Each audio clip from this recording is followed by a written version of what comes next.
નર્મદાનું રાજકારણ અત્યારે ગરમ છે કેમ કે ધારાસભ્ય ચૈતર વસાવા જેલમાં ગયા છે અને ભારતીય જનતા પાર્ટી છે તેના પર વરસી રહ્યા છે નિરંજન વસાવા।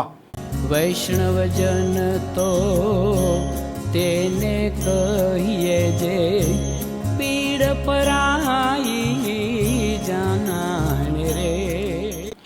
નમસ્કાર, આપ જોઈ રહ્યા છો નવજીવન ન્યૂઝ અને હું છું આપણી સાથે તોફિક ગાંચી। આદિવાસીઓના હક અધિકારના મુદ્દે અનેક વખત આક્રમકતાથી અવાજ ઉઠાવતા હતા ધારાસભ્ય ચૈતર વસાવાને। જે પ્રકારે તેમણે નર્મદા અને આદિવાસી વિસ્તારમાં ભારતીય જનતા પાર્ટી માટે મુશ્કેલીઓ ઊભી કરી ભાજપ પાસેથી તેમણે સ્થાનિક સ્વરાજની ચૂંટણી દરમિયાન સત્તા પણ કબજે કરીને ત્યારથી ચૈતર વસાવાનું કદ છે તે વધ્યું છે અને મનસુખ વસાવા પણ અવારનવાર આકરા નિવેદનો આપતા હતા ધારાસભ્ય ચૈતર વસાવાને લઈને। અને જે પ્રકારે વર્ષ 2023ના વનકર્મીને ડેડિયાપાડામાં મારવાનો મામલો હતો, હવામાં ફાયરિંગનો મામલો હતો, ખંડણીનો મામલો હતો, તેમાં નર્મદાની સેશન કોર્ટ ચુકાદો આપે છે જેમાં ધારાસભ્ય ચૈતર વસાવા તેમના સહ આરોપી પત્ની સહિત 9 લોકો છે તેમને 7 વર્ષની સજા ફટકારે છે અને ત્યાર પછી તેમને વડોદરાની જેલમાં મોકલી આપે છે અને આ મામલે હવે નિરંજન વસાવાની પ્રતિક્રિયા પણ સામે આવી છે। જ્યારે ચૈતરભાઈ અહીંયા ગાડી આવ્યા ત્યારથી જ પોલીસનો કાફલો નર્મદા, ભરૂચ અને બરોડાથી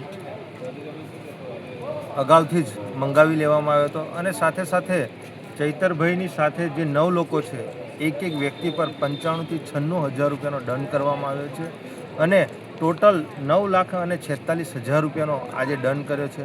સાથે સાથે જે 7 વર્ષની જે સજા એ કરી છે, હવે ચૈતરભાઈ હોય કે એમની સાથે જે લોકો જે આરોપીઓ છે એ લોકોએ એવું કોઈ મર્ડર કર્યું નથી। આજે લોકો રેપ કરે છે, મર્ડર કરે છે, ભલભલા ગુનાઓ કરે છે, પણ તેમ છતાં આજે એ લોકો બહાર છે।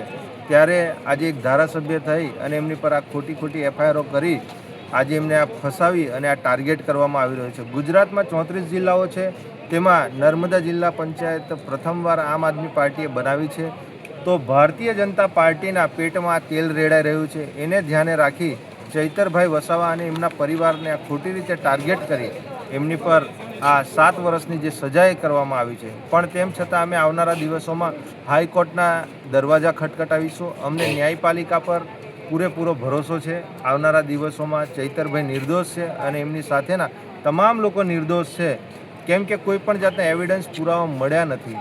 પણ તેમ છતાં જે આ 7 વર્ષ સુધીની જે સજા કરી છે એ આવનારા દિવસોમાં ન્યાયપાલિકા અમને યોગ્ય ન્યાય આપે એવી અમને તંત્ર પર વિશ્વાસ છે। નિરંજનભાઈ વસાવા, આપે કીધું કે આગળથી પોલીસને પ્રશાસન આવી ગયું હતું, તો શું આગળ કાવતરું લાગે છે તમને? બિલકુલ આ કાવતરું જ છે। અમે જ્યારે 10 વાગે અહીંયા ગાડી આવ્યા કોર્ટ પર ત્યારથી જ આખો પોલીસનો કાફલો એ જકાત નાકા હોય, કાલા ઘોડા હોય કે અલગ અલગ જે ચેકપોસ્ટો છે એ ચેકપોસ્ટો પર એ પોલીસનો કાફલો મૂકી દેવામાં આવ્યો હતો અને ત્યારથી જ અમને અંદર આવતા પહેલાં જ લાગ્યું હતું કે ખરેખર આ અગાઉથી ષડયંત્ર કાવતરું છે। કેમ કે આમ આદમી પાર્ટીની જે લોકચાહના દિવસે દિવસે વધી રહી છે અને ચૈતરભાઈનું જે કદ દિવસે ને દિવસે મોટું થઈ રહ્યું છે એને ધ્યાનમાં રાખીને જ આ એમને વ્યક્તિગત આ ટાર્ગેટ કરી રહેવામાં ભારતીય જનતા પાર્ટીનો પૂરેપૂરો પ્રયાસ છે। નર્મદા પોલીસનો કેટલો એનામાં દોષી તમને છો? નર્મદા પોલીસને તો શું છે કે ઉપરથી ઓર્ડર આવે એટલે એમણે તો એમનું પાલન કરવું પડે।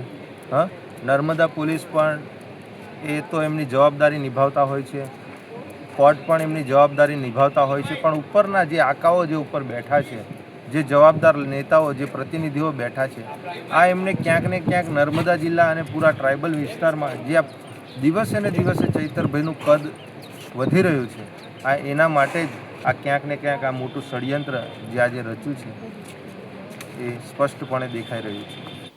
આમ નિરંજન વસાવા કહી રહ્યા છે કે આદિવાસીનો અવાજ દબાવવા માટે ભાજપે આયોજનપૂર્વક ષડયંત્ર કર્યું છે અને આયોજનપૂર્વક ચૈતર વસાવા છે તેમને જેલમાં મોકલી આપવામાં આવ્યા છે। આ પ્રકારના સમાચાર માટે નવજીવન ન્યૂઝ ચેનલ સાથે જોડાયેલા નમસ્કાર।